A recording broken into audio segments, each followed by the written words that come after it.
ఈ మధ్య కాలంలో సోషల్ మీడియాలో సోషల్ మీడియా ప్లాట్‌ఫార్మ్ చూసినా గూడా ప్రవీణ్ పగడాల మృతిపై ఎంతోమంది తీవ్ర ఆగ్రహానికి గురయ్యారు. ఆగ్రహంతో పాటు నోరు అదుపు తప్పి మాట్లాడినటువంటి ఎంతోమంది పాస్టర్‌లు కూడా ఉన్నారు. ఇది వాళ్ళు మాట్లాడినటువంటి ఆ ధోరణికి ఎంతవరకు కరెక్ట్? ఒక మనిషి చనిపోయినప్పుడు దానికి సానుభూతిని చూపించకపోగా, వారి కుటుంబానికి ఆదుకోపోగా, వారిని రెచ్చగొట్టే విధమైనటువంటి వ్యాఖ్యలు చేసినటువంటి కొంతమంది పాస్టర్‌ల ఆగడాలు, వారి యొక్క నోటి దురుసులు ఎంతవరకు కరెక్టు అనేది ఇక్కడ పాకాల డానియల్ గారున్నారు. క్రిస్టియానిటీకి సంబంధించినటువంటి వ్యక్తి. ఆయనని అడిగి తెలుసుకునే ప్రయత్నం అయితే చేద్దాం. నమస్తే అండి. చెప్పండి. ఇప్పుడు ప్రవీణ్ పగడాల అతను ఆకస్మికంగా చనిపోయిన తర్వాత ఆ కుటుంబానికి బాసటగా నిలవాల్సినటువంటి పాస్టర్లు, తన బంధువర్గం వీళ్ళందరూ ఎవరైతే ఉన్నారో, ఈ సోషల్ మీడియాని వేదికగా చేసుకొని, ఇదే ఆసరా చేసుకొని, నోటికొచ్చినట్టు విధంగా హిందువుల మనోభావాలు దెబ్బతీసేటట్టు మాట్లాడడానికి గల కారణం ఏంటి? ఎందుకు మాట్లాడాల్సొచ్చింది? అది కరెక్టేనా? అంటే గతంలో ప్రవీణ్ పగడాల పాస్టర్ గారు హిందుత్వం గురించి కానీ, కొన్ని కొన్ని రామాయణం గురించి కానీ, కొన్ని కొన్ని అంశాల మీద, హిందూ భావజాలం మీద చాలా విషయాలు మాట్లాడిండు కాబట్టి, దానిపైనే అదే ఉద్దేశం పెట్టుకొని ఈ హిందువులు ఎవరైనా ఆయనపై దాడి చేసి మర్డర్ చేసిర్రేమో అనే అనుమానం క్రైస్తవులకు వచ్చింది. ఆ క్రైస్తవుల అనుమానము మర్డరా అది యాక్సిడెంటా అనేది ప్రూఫ్ లేదు, తెలియదు కాబట్టి దానికోసము క్రైస్తవుల ఆవేదనతోటి మాట్లాడినరు. మరి అది ఇంతవరకు నిజం అనేది ప్రభుత్వం కానీ, పోలీసులు కానీ త్వరలో వాళ్ళ విచారణలో తేలాల్సింది. ఒక విషయం చెప్పండి డానియల్ గారు. ఒక మనిషి చనిపోయినప్పుడు అది హత్య, ఆత్మహత్య అనేది నిర్ధారించేది పోలీస్ యంత్రాంగమా? లేకుంటే పాస్టర్లు, లేకుంటే బైబిల్ పట్టుకున్నటువంటి వాళ్ళా? పాస్టర్లు అనేది ఆవేదనతో కూడిన ఒక ఆవేదనతో కూడిన అనుమానం మాత్రమే. పోలీసులు విచారణ, ప్రభుత్వం పోలీసులు విచారణ జరిపిన తర్వాతనే మనకు వాస్తవాలు తెలుస్తాయి. ఓపిక అనేది అవసరం. ఈ మతాల విషయంలో కానీ, కులాల విషయంలో కానీ ఖచ్చితంగా ఓపిక అవసరము. చట్ట పరిధిలో జరగాలి. ఎవరైనా తొందరపడి మాట్లాడడం కరెక్ట్ కాదు. చెప్పండి. ఇప్పుడు క్రిస్టియానిటీలో ఎన్ని తెగలున్నాయి? జోసెఫ్ అనే వ్యక్తి బొట్టు కూడా పెట్టుకుంటాడు. అతను కూడా మళ్ళా నేను క్రిస్టియనే అని అంటున్నాడు. అది ఎంతవరకు కరెక్టు? ఆ జోసెఫ్ అనే వ్యక్తి పెద్దగా పరిచయం లేదు మనకు కానీ, ఆయన మాట్లాడేది కానీ, ఆయన ప్రవర్తించిన తీరు కానీ చాలా తప్పది. అజయ్ బాబు అనే వ్యక్తి కొద్దిగా తొందరపడి మాట్లాడుతుండొచ్చు, నేను కాదంటలేం కానీ, ఆయన మాట్లాడిన ప్రతి మాటకు సమాధానం చెప్పే దమ్ము లేక కొంతమంది మతోన్మాదులు అనొచ్చు, లేకపోతే ఇంకోటి అనొచ్చు.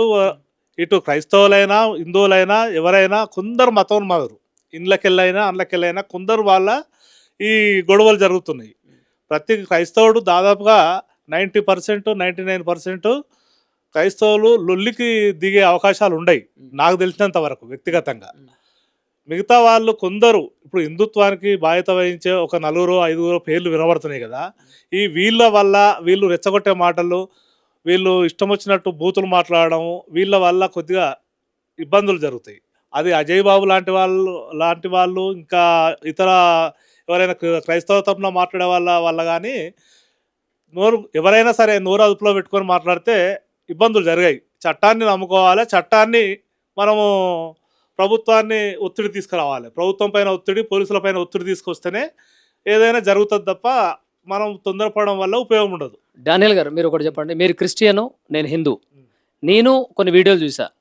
ఒక వ్యక్తి చనిపోయినప్పుడు ఆ కుటుంబానికి న్యాయం చేయండి అని అడగాల్సినటువంటి పాస్టర్లు పుస్తకం తీసి పక్కన పెడితే అని ఆ నుంచి వేరే మాటలు మాట్లాడడం, అది హిందువులను రెచ్చగొట్టినట్టా? లేకుంటే హిందువుల్ని సర్ది చెప్పినట్టా? అయితే ఇక్కడ ఏమవుతుందంటే, ఇప్పుడు నేను ఏం మాట్లాడినా కూడా నువ్వు క్రైస్తవుని కాబట్టి అట్నే మాట్లాడతావని అంటారు. ప్రతి విషయంలో క్రైస్తవులని బుద్ధతలో పెట్టి చూస్తున్నారు కానీ హిందువు ఏది మాట్లాడినా పట్టించుకుంటలేరు. అది మీడియా కానీ, బయట పోలీస్ అధికారులు కానీ, ఇంకా అంటే పోలీస్ అధికారులు అంటే ప్రభుత్వం కానీ సీరియస్గా తీసుకోవడం లేదు. ఇప్పుడు ఒక క్రైస్తవుడు గట్టిగా మాట్లాడితే వాడిని వెంటనే లోపటేస్తారు. మరి అదే హిందువులలోకి వెళ్ళి రెచ్చగొట్టే వాళ్ళు కొంతమంది ఉన్నారు. ఒక 4, 5 ఉంటారు. వాళ్ళని ఇంతవరకు అరెస్ట్ చేసే దమ్ము లేదా? అరెస్ట్ చేయరా? క్రైస్తవులను చేయడం తప్పు పడతలేను. మాట్లాడినోడు ఎవడైనా సరే, వాడు ముస్లింలు ఉండని, క్రైస్తవులు ఉండని. మరి హిందువులు ఉన్నవాడిని ఎందుకు చేస్తలేవు? హిందువులు ఎక్కడ రెచ్చగొట్టినట్టు మాట్లాడలేదు కదా. బుక్ అయింది కదా, నిన్న మొన్నటి వరకు ఎఫ్ఐఆర్ బుక్ అయింది. నిన్న మొన్నటి వరకు అజయ్ అనే వ్యక్తి పేరు తెలియదు, జోసఫ్ అనేది తెలియదు. ప్రవీణ్ పగడాల చనిపోయిన తర్వాత 4-5 పాస్టర్లు ఇప్పుడు వీడియోలకు వచ్చి నేను ఫేమ్ అవ్వాలి, నేను పబ్లిక్ తెలవాలని 4-5 పేర్లు ఈ రోజు నేను పడుతున్నాయి కదా. నిన్న మొన్నటి వరకు ఎందుకు వినపడలేదు వీళ్ళ పేర్లు, ఈ పాస్టర్ల పేర్లు? ఇక్కడ మీడియా వచ్చి మీడియా మౌత్ పీస్ ముందట పెట్టగానే హీరోలమని ప్రతి ఒక్కరు ఏదేదో నోటికొచ్చిందల్లా మాట్లాడడం అది కరెక్ట్ కాదు. అది అజయ్ బాబాయ్ కానీ, సుగుణా కరుణాకర్ కానీ, అమర్ ప్రసాద్ కానీ, ఇంకో క్రైస్తవుడు, ముస్లిమ్స్ ఎవడైనా సరే ఏది పడితే అది మాట్లాడడం కాదు. ఏ విధంగా ఉద్యమం చేయాలి, శాంతియుత పోరాటాలు ఎట్లా చేయాలి, ఎట్లా సాధించుకుందాం మనం అనేది ఆలోచన చేయాలి నష్టం జరిగినప్పుడు. అంతేగాని ఒక సుగుణాకర్ మీద అజయ్ బాబు అనడము, అజయ్ బాబు సుగుణాకర్ అనడము, ఈ విధంగా పోతే మత కలహాలు చెలరేగుతాయి. ఇది సరైన పద్ధతి కాదు ఇట్లా పోవడము. మత పెద్దలు కానీ అన్ని మత పెద్దలు కానీ అందరు కానీ కూర్చొని శాంతియుత చర్చలు జరుపుకొని ప్రభుత్వం దృష్టికి తీసుకెళ్ళాలి ఏదైనా. అంతవరకే కానీ ఇష్టం ఉన్నట్టు మాట్లాడడం వల్ల సామాన్య ప్రజలు నష్టపోతారు. అజయ్ బాబు జోసఫ్ మేరీ మాతను కొలుస్తారు, అజయ్ బాబు క్రీస్తుని కొలుస్తారు. అయితే మేరీ మాత విగ్రహాన్ని కూల్చుతాము, పగలగొడతాము అనడం ఎంతవరకు కరెక్ట్? ఇప్పుడు అజయ్ బాబు మాట్లాడింది ఏంటంటే బైబుల్ ఉన్న ప్రకారంగా విగ్రహారాధనకు వ్యతిరేకం బైబుల్. మీ ఇష్టం మీదే, ఆయన ఇష్టం ఆయనది కదా. చెప్తున్నా, బైబుల్ అజయ్ బాబు మాట్లాడిన దానికి చెప్తున్నా. అజయ్ బాబు ఆలోచన విధానం ఏంటంటే బైబుల్లో విగ్రహారాధనకు వ్యతిరేకంగా ఉన్నప్పుడు విగ్రహారాధన అది యేసుక్రీస్తు అయినా సరే నేను దాన్ని పగలగొడతా అని చెప్పి అజయ్ బాబు అన్నాడు. ఆ వీడియో చూసినాను నేను కూడా. మరి ఒక్క విగ్రహాన్ని నువ్వు కాదు పెట్టేది, మరి అదే విగ్రహాల హిందువులు ఉన్నారు కదా, అదే హిందువుల దాంట్లోకి వెళ్ళి పెట్టడం కరెక్ట్ కాదా? నువ్వు ఇన్ని రోజులు ఏం చేసినావు? నువ్వు ఎంతో మంది మనల్ని అన్నారు ఆ మాటలు, బయట నుంచి చాలా మంది అన్నారు. ఎంతోమంది క్రైస్తవుల మీద కానీ, క్రైస్తవ విగ్రహాల మీద కానీ, యేసుక్రీస్తు విగ్రహాల మీద కానీ ఎంతోమంది మాట్లాడారు. అది యూట్యూబ్లో కొడితే కూడా చాలా వస్తాయి వీడియోలు. విగ్రహాలు పలగొట్టినవి కూడా ఉన్నాయి. అప్పుడు నీ కళ్ళు కనబడలేదా? అప్పుడు తెలియదా నీకు జోసఫ్ అనే వ్యక్తికి? అది ఏదైనా కూడా ఆలోచన చేసుకొని మాట్లాడాలి. అది హిందూ అయినా క్రైస్తవ అయినా తొందరపడొద్దు. అందరూ కలిసిమెలిసి ఉండాలి. ఇల్లు గుడి వరకే పరిమితం ఉండాలి మతాలు. బయటకు వస్తే అందరం భారతీయులుగా కలిసి ఉండాలి. ఒకటి చెప్పండి, ఇల్లు గుడి వరకే పరిమితం ఉండాలి అని అంటున్నారు. ఇల్లు గుడి వరకే పరిమితం అన్న మీరు ఎక్కడ ఉంది ఆ భారతీయత అనేది? క్రిస్టియానిటీలో కనబడుతుంది ఎక్కడ చూసినా. రెచ్చగొట్టే విధంగా వ్యాఖ్యలు చేసుకోవడము, ఇప్పుడు మీరొక్కరు సెక్యులరిజం చేసుకోవడం కాదు కానీ మిగిలిన వారు ఎందుకు అట్లా ప్రవర్తిస్తున్నారు అనేది, వేరే అసభ్యకరమైనటువంటి పదాలు వాడడం, అది ఎంతవరకు కరెక్ట్? ఎందుకు అట్లా? దాన్ని నేను వ్యతిరేకిస్తా కదా, నేను వ్యతిరేకిస్తున్నా కదా. మీరు వ్యతిరేకిస్తున్నారు, పాస్టర్లు ఎందుకు అట్లా అసభ్యకరంగా మాట్లాడుతున్నారు అంటున్నారు. ఇక వాళ్ళ చట్ట పరిధిలో శిక్షించాల్సింది ఎవడైనా సరే. అది దానికి వేరే రకమైన మార్గం ఏముంటది? ఇంకా ఎక్కడైనా ఈ పాస్టర్లు కానివ్వండి, కొంతమంది క్రిస్టియానిటీకి సంబంధించినటువంటి వాళ్ళు ఈ ప్రవీణ్ పగడాలకు అన్యాయం జరిగింది లేకుంటే న్యాయ విచారణ జరిపించడానికి ఒక్కరు కూడా మాట్లాడలేదు. కానీ వాళ్ళ వ్యక్తిగత సోషల్ మీడియాలో ఫేమ్ కోసము, వాళ్ళ వ్యక్తిగత డెవలప్మెంట్ కోసము, వాళ్ళ వ్యక్తిగతంగా ఎదగడం కోసము ఆ సోషల్ మీడియాలో వాడుకొని వివిధ టెలి ఛానల్లో మాట్లాడడం తప్ప ప్రవీణ్ ఆత్మశాంతి కోసము ఎక్కడైనా ఈ ర్యాలీలు కానివ్వండి, కొవ్వొత్తుల ప్రదర్శన కానీ ఇలాంటివి చేసినటువంటి దాఖలాలు కనబడలేదు. దీన్ని ఎలా చూడొచ్చు అంటారు మీ మాటల్లో? ఇప్పుడు ప్రవీణ్ పగడాల చనిపోయి దగ్గర 20 రోజులు 15 రోజులు అవుతుంది. ఇప్పటికి 15 రోజులు అయిపోయింది.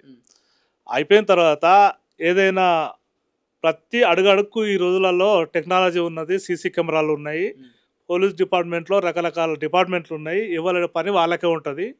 కాబట్టి ఇంత అశ్రద్ధ చేయడము, ఈ విషయంలో విచారణ తేలడంలో ఇంత అశ్రద్ధ చేయడము ఎవరికైనా బాధ కలిగిస్తుంది, ఆవేదనకు గురి చేస్తుంది. కాబట్టి క్రైస్తవులు కూడా ఆ ఆవేదన మించిపోయి ఒక్కొక్క వేల మందిలా ఒక నలుగురు ఆవేశంగా మాట్లాడి ఉండొచ్చు. ఒకవేళ మాట్లాడినా కానీ చట్టం తన పని తాను చేసుకోపోయేది అందరికీ జగమెరిగిన సత్యం అది. కానీ ప్రభుత్వం, పోలీసులు కూడా వీళ్ళ ఆవేదన అర్థం చేసుకొని ఏం జరిగింది అనేది త్వరగా బయట పెడితే ఇవన్నీ ఉండవు కదా. వాళ్ళు కూడా ఇప్పుడు ప్రభుత్వం, పోలీసులే కారణమైనట్టు కదా వీటికి. అది కూడా ఆలోచన చేయాలి. ఇది ప్రవీణ్ పగడాల మృతిపై వివిధ రకాలైనటువంటి క్రిస్టియానిటీకి సంబంధించినటువంటి వ్యక్తులు, పాస్టర్లు కూడా వారి నోటి దురుసుగా ప్రవర్తించిన ఎవరికైనా కూడా చట్టం తన పని తాను చేసుకుంటూ వెళ్తుంది. చట్టపరమైన శిక్షలు కూడా వారికి వేస్తుందని చెప్పేసి కూడా పాస్టర్లైనా, పాస్టర్లైనా మతోన్మాదులు ఎవరైనా సరే మతోన్మాదులు ఎవరైనా కూడా రెచ్చగొట్టే పరమైనటువంటి వ్యాఖ్యలు చేసినా కూడా వారికి చట్టపరమైనటువంటి శిక్ష విధిస్తుంది. చట్టం ఎవరికి చుట్టం కాదని చెప్పేసి పాకాల డానియల్ గారి మాటల్లో విన్నాము. చూస్తూనే ఉండండి కైజర్ న్యూస్. నేను మీ గంగాధర్. కెమెరామెన్ అరుణ్తో